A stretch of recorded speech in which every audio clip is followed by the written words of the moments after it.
Hello. A little while ago, someone asked me to do a video on how I washed people's hair when I was working as a mobile hairdresser, when I was going to people's houses. When, like before I had the portable basin, when I used to actually bend people over and wash them in the sink. And it's taken me a little while to make this video. I said I was going to do it and then life happened, and I'm sorry that it's taken me so long, but I thought I'll do it today for you. So I'm going to get some filming. I'm just going to use myself as an example because I don't have a client here. I had a model organised for today, but she cancelled, unfortunately. So this is what I'm going to do. So for the first year, pretty much, nearly the first year that I worked as a mobile hairdresser, I didn't have a basin. I didn't have the equipment. And so I was actually washing people's hair in their sinks, usually in their laundry, in their house. So yeah, their laundry sink.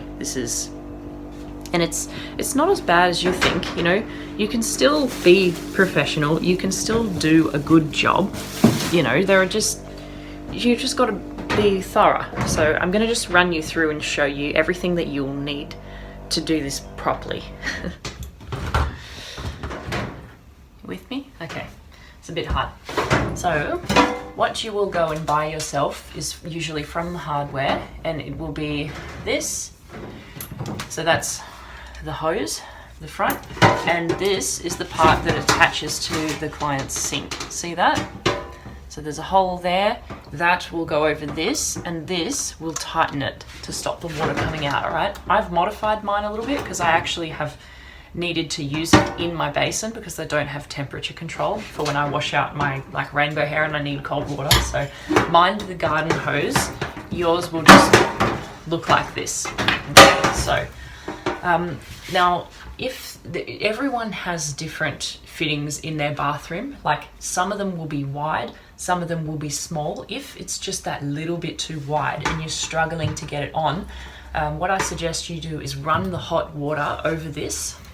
So just turn the hot water on, warm this up because it's rubber. If you warm it up, it will stretch over.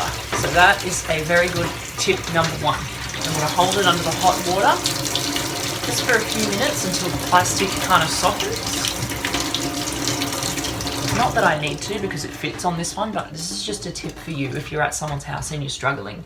So push it on, and then I'll get my little adjustment thingy. And we will tighten it on there so that when we turn the water on, we don't get water spraying everywhere. And I think that's something you really need to be aware of, is if you're in someone's house, you don't want to be making a big mess for them, you know? So try and do everything right. All right, so that's on, that's ready to go. Sorry, I've got to bend down a little bit here. So you want to make sure that you've got at least 3 towels. You've got your shampoo and your conditioner and whatever else you're going to need.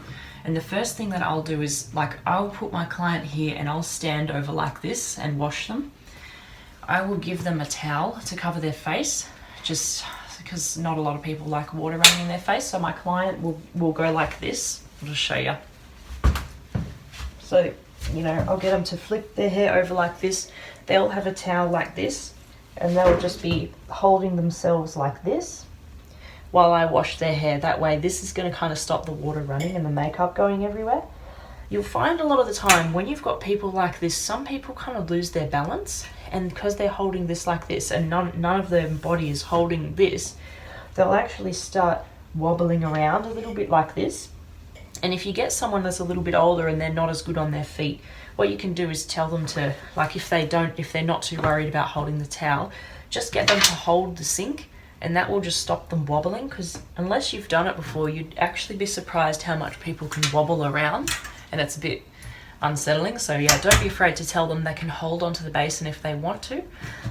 When you're washing their hair, you'll find, because the head is like this bit of hair in the front, oh my god, look at that vein on my head. That's not my best angle. This bit of hair in the front, you can actually miss a lot of the time. So what I'll do is get them to turn and rotate their head so that I don't miss this bit. Because if you look, and all the water's going down there, yeah, it's not hard to miss, like, in there. So I'll get them to turn their head to one side like that, and then I'll rinse it, and then turn your head to the other side, rinse it, you know. just being careful not to absolutely drown them. Oh, goodness me. And yeah, I'll just do my normal shampoo, my conditioner. I'll try and work as quickly as I can because this is not a comfortable position. This is not a position that you want to leave someone in for an extended amount of time. So like if I was doing a treatment, I would just dry their hair, take them back to the chair and then do the treatment there and worry about combing it through. You want to get them in and out of here as quickly as possible because this is just not comfortable, you know? And it's not comfortable for me either, leaning over. It's not comfortable for anyone. And when I'm finished, you know, I'll just wrap the towel around them like this, tell them to put one hand on it so that like they've got it, because it's just a bit awkward for you. So I'll just get them involved and like tell them what I want them to do. Oh my goodness. Yeah. And so that's it basically. It's not as bad or as hard as you would think that it would be, but yeah, I just thought I'd show you. That's what I used to do, and I did that for like a long time before I had the finances, you know, and I could buy myself a basin. And there's nothing wrong with doing that, and it's really nice and compact. You know, you can fit it in your suitcase and take it along with you to people's houses. And it never ruined any of my jobs. Like, I'm always thorough and careful when I was taking things out. Like even with my rainbow work, I never really ruined any of it, like the colors running into each other. It just be careful, and yeah, that should be fine for you. So I hope that that's been helpful if you were interested in seeing how I actually did that. That was a little bit awkward for me, but yeah.